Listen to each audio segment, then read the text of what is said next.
Deux clubs bruxellois, la lutte pour le titre de champion, cela faisait longtemps qu'on n'avait plus vu ça.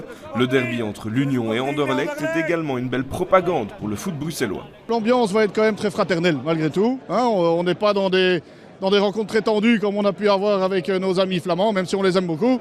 Mais malgré tout, il y a un petit enjeu et on est prêt à s'affronter. On est copains avant le match, après le match, mais pendant le match, on est quand même adversaires. Union, c'est la famille aussi. Donc pour nous, c'est pas la rivalité. J'aime bien Union, je suis en étoile toute ma vie, mais on est tous Bruxelles. Et pour moi, le derby, c'est un match avec beaucoup d'émotions, mais c'est pas de la rivalité. Première cette saison, les supporters des deux camps vont pouvoir assister à la rencontre. Retrouvailles donc entre vieux amis, même si chacun espère la victoire de son club. J'espère 1-2, mais je pense 1-1. On est sur un 3-1 pour l'Union, bien entendu. Donc ça, c'est acté, je m'y engage. Et ce supporter unioniste a été bien inspiré. On joue depuis seulement 2 minutes quand Bart Nieuwkoop suit le ballon et place l'Union aux commandes de la rencontre. Du côté des Mauves, c'est un peu la soupe à la grimace, mais les supporters continuent de jouer leur rôle. Mais 10 minutes après l'ouverture du score, nouveau coup de massue. Dante Vanzer, bien servi par Denis Zunda, fait exploser le stade marien. C'est déjà 2-0 pour les Saint-Gillois. Vanzer qui double la marque. Les Mauves réduisent finalement l'écart quelques minutes plus tard via Josh Cullen. Le but de l'Irlandais redonne espoir aux supporters des Mauves. La VAR intervient mais valide le but, une décision très longue pour les fans anderlechtois. Voilà à quelle situation on est confronté avec la réalité moderne du football. C'est un drame. Honnêtement, peu importe que ce soit goal ou pas, ça fait 6 minutes qu'on est ici à attendre. Je trouve pas ça normal. Avant la mi-temps, l'Union se fait peur, mais Anthony Maurice préserve l'avance de ses couleurs.